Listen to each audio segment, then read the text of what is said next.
Ok, buenas tardes. Mi nombre es Daniela Cervantes. Somos de la carrera de arquitectura en la Universidad de las Californias. Estamos en el 9º cuatrimestre y tenemos la materia de valores socioculturales en México y Latinoamérica. Quisiera que nos compartiera para conocerlo un poco más sobre su formación académica. Sí, con mucho gusto. Bueno, primero que nada, mi nombre es Paulo Sergio Sánchez Porras. Soy egresado de la licenciatura en Historia en la Universidad Autónoma de Baja California y pues ejerzo como docente de la materia de Historia desde el año 2013 y actualmente pues me encuentro impartiendo clases en la Preparatoria Federal Lázaro Cárdenas, en la Preparatoria Xochicalco y en la Secundaria Técnica número 33.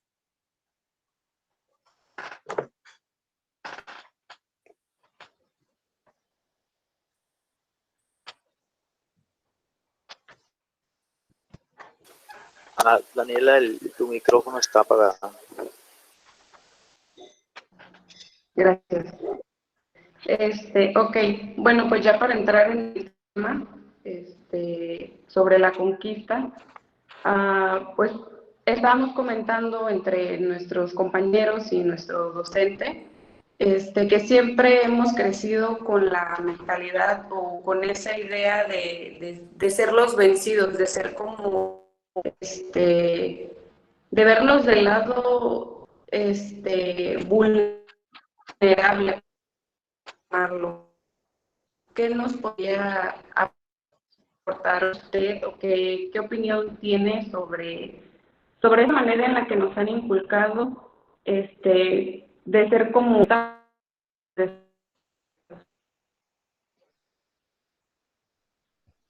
Se cortó un poquito nada más al final de la pregunta.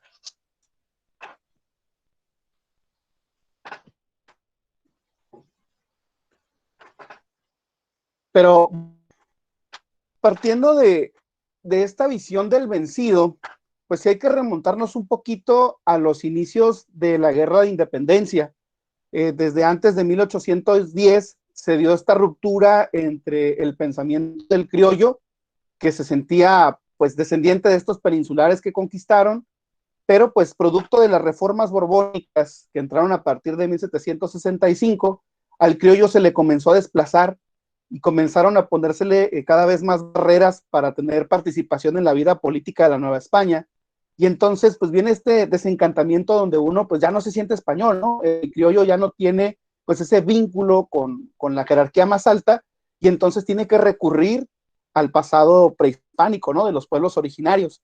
Y entonces se tiene que construir la identidad del americano ya como descendiente de estos pueblos vencidos y no como los vencedores, ¿no? Porque por ahí ya se comienza a perder pues su participación y se retoma una vez que se concluye la independencia en 1821, cuando tenemos pues esta gran pregunta de, bueno, ¿cómo vamos a crear lo mexicano, ¿no? La nueva identidad de lo nacional, y entonces pues volvemos a recurrir a los antepasados de los pueblos originarios y no a los victimarios en este caso, ¿no? Entonces, pues considero que a partir de esos eventos es cuando comienza esta narrativa de identificarnos con los vencidos y no con los vencedores, ¿no?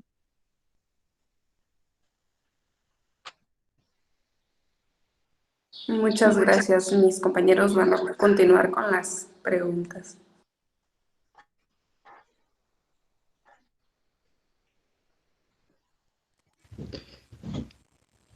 Muy bien, yo continuaré con las preguntas. Para usted, ¿cuáles son los aspectos negativos que tiene la conquista? Si lo vemos desde la perspectiva de cómo se diezmó la población y que se pierde una parte importante de todos estos pueblos originarios que tenían una serie de creencias tanto místicas como algunas cuestiones de herbolaria, usos y costumbres, esa es la parte más fuerte, ¿no? Porque debido a este proceso de conquista, primero la militar y después la cultural que viene con la implementación de las ideas religiosas, se pierde mucho de ese conocimiento que se tenía, ¿no? Lo poco que conocemos es lo que se alcanza a rescatar por parte de algunos frailes que se interesaron más en preservar parte de esa historia, ¿no? Entonces, sí, desconocemos mucho de algunos otros grupos de civilizaciones como los teotihuacanos o de algunos otros pueblos como los mayas, debido a que mucho de ese conocimiento se pierde, ¿no? Para mí, desde el punto de vista de lo cultural, es una de las cosas más negativas que trae la conquista, porque en un primer momento pues se trata de romper con los usos y costumbres para imponer la nueva visión de la sociedad europea. Y ya si queremos verlo también como el despojo que pues ellos van a sufrir tanto de sus recursos como de segregarlos en un primer momento y de negarles participación en la vida política, pues ese también ya sería otro de los aspectos negativos que repercute mucho en los grupos indígenas de la actualidad, ¿no?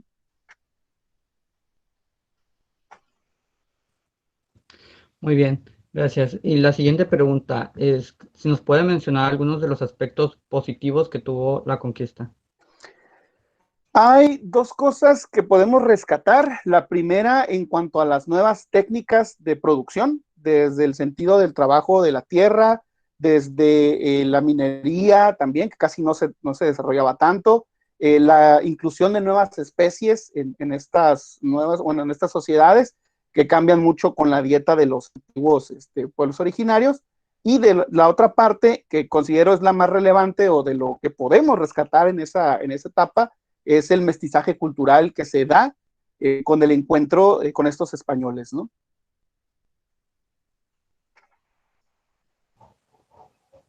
Muy bien, gracias.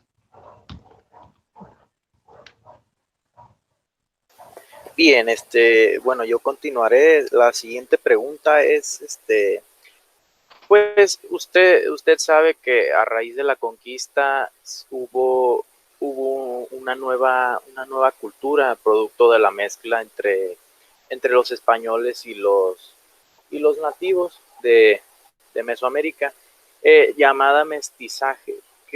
¿Cuál es su opinión acerca de esta creación de esta nueva raza, por así decirlo, del mestizaje?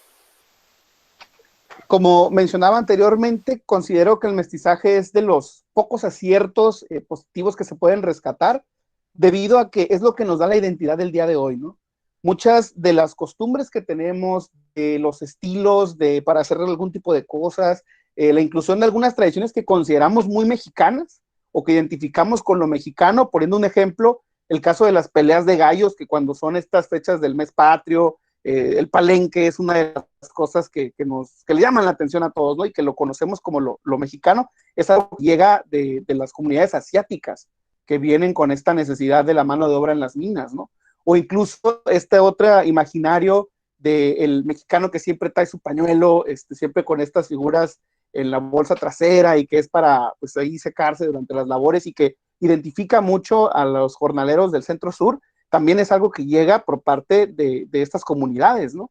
Que van sumando junto con la música que traen las comunidades africanas. Entonces, todos estos ritmos y todos esos usos y costumbres nos dan hoy esa identidad tan rica en esa diversidad cultural que pues a la fecha se mantiene, que cuando le escarbamos un poco a nuestros usos y costumbres, pues nos damos cuenta que ha sido gracias a la unión entre todos estos distintos grupos culturales y que fue permitido debido a que en aquel momento pues la mentalidad del español no es la de preservar la pureza o algún linaje, ¿no? O sea, por eso podemos ver que existen distintas, según su sistema de castas, ¿no? Estas mezclas de lo que son los mestizos, los castizos, los mulatos, debido a que pues no hay una barrera que impida la unión entre distintos grupos culturales, ¿no? Por no llamarlos razas, y que pues eso se dio gracias a que no había esa barrera ideológica, como se da en el caso de las conquistas de los ingleses, de los holandeses, donde pues a los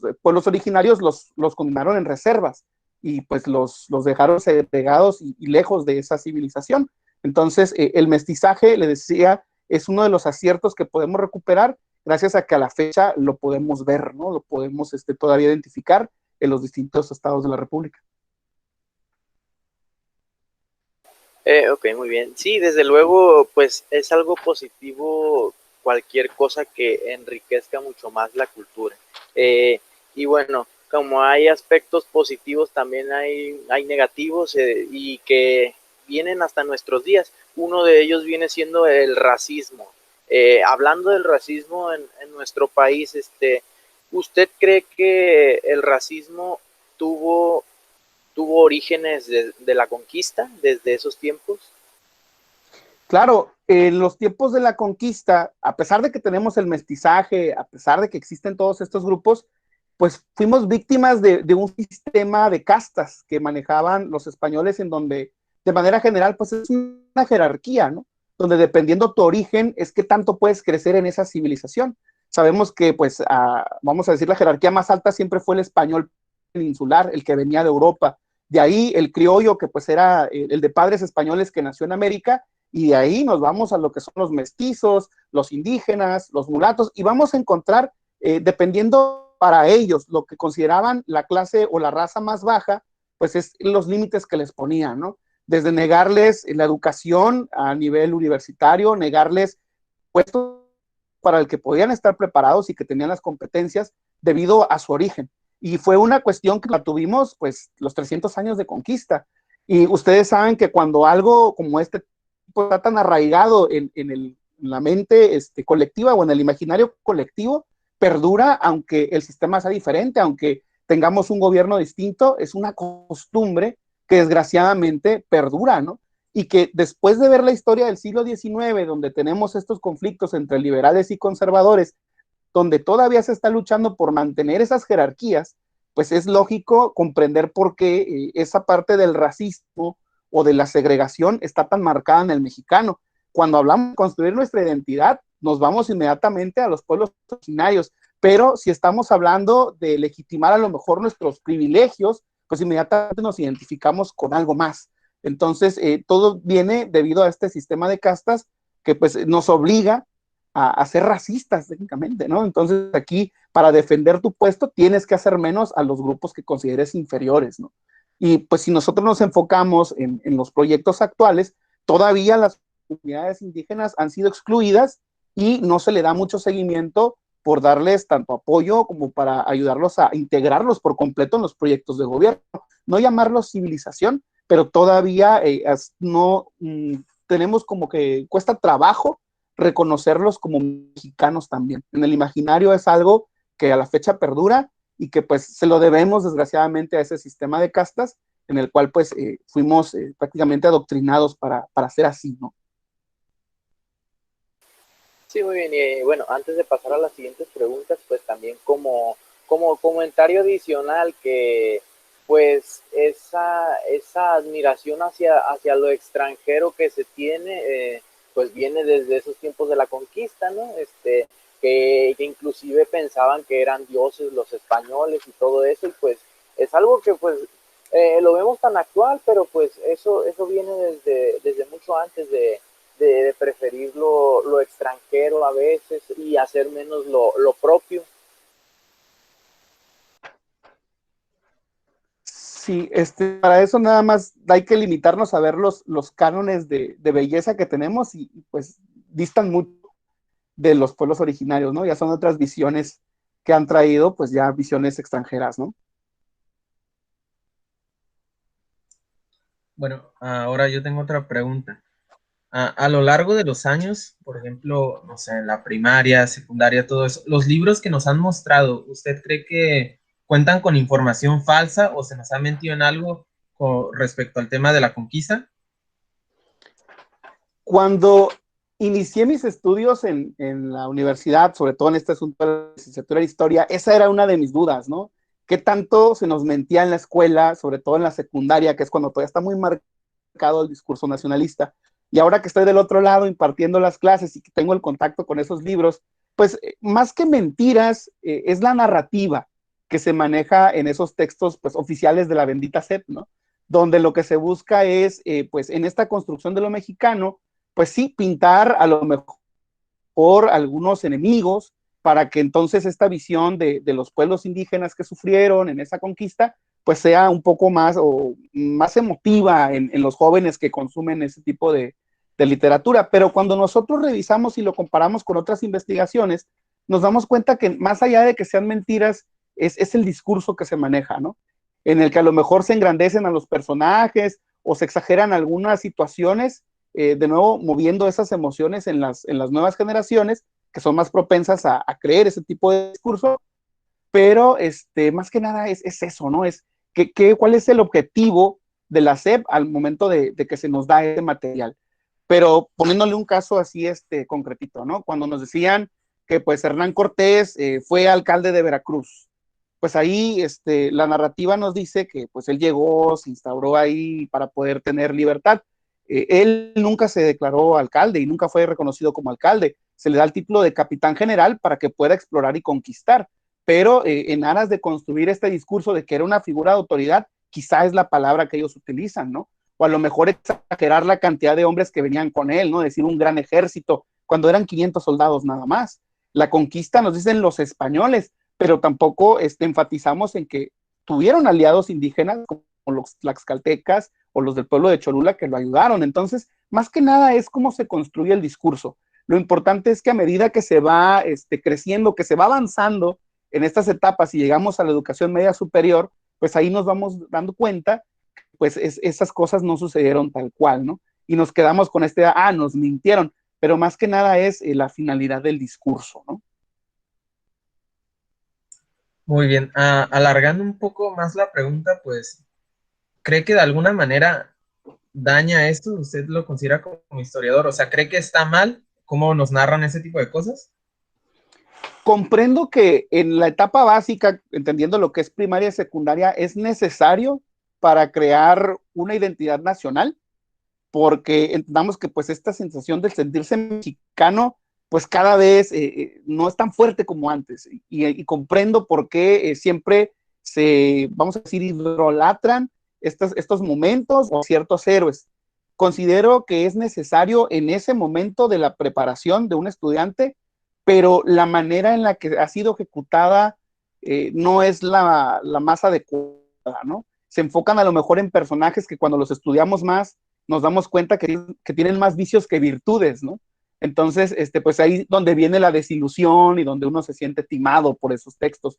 Y tal vez si nos enfocáramos realmente en los procesos como son y realmente difundir a los personajes que sí tienen esos valores que busca el patriotismo mexicano, sería a lo mejor otra cosa, pero sí la ejecución, al menos en esa etapa de educación, sí ha estado un poco mal implementada, ¿no? Desde mi punto de vista. Muy bien, ahora iríamos con la última pregunta. ¿Cómo cree que sería nuestro país si no hubiera habido conquista? Estas cosas siempre son complicadas en de suponer, bueno, qué hubiera pasado, pero si tomamos en cuenta la situación del mundo en el siglo XVI, donde el mercantilismo pues, era lo que movía a los grandes imperios, en este caso el portugués y el español, que después le entrarían los ingleses con la conquista de América del Norte, pues era una cuestión inevitable, ¿no? Tarde o temprano hubiera llegado, ya fuera la corona de Portugal o en el caso de la corona inglesa, donde ahí sí las barreras, como mencionábamos hace un momento, estaban mucho más marcadas y se hubiera restringido el acceso a esa sociedad. De alguna manera, con ciertas limitaciones, vamos a llamarlo así, y con la presencia de ese racismo que habíamos mencionado anteriormente, aún así los mestizos, los indígenas, estaban dentro de esas civilizaciones. Tenían a lo mejor los trabajos pues que tenían la menor remuneración económica, pero eran parte de esa sociedad y a lo largo de nuestra historia han ido ganando terreno en ella. Pero si la comparamos en el caso de las conquistas de los ingleses, de los portugueses o holandeses, pues ahí sí pues está bastante, vamos a decir, limitados. La segregación fue tan marcada que pues a la fecha los vemos batallar bastante en una tierra que era de ellos, ¿no? Tal vez si no hubiera sido este encuentro con los españoles, el efecto pues hubiera sido contraproducente y no tendríamos a lo mejor toda esta diversidad cultural o las instituciones que también las heredamos en algunos casos de las europeas, ¿no? Dentro de todos los males, pues los españoles fueron el menos peor, como dicen por ahí, ¿no?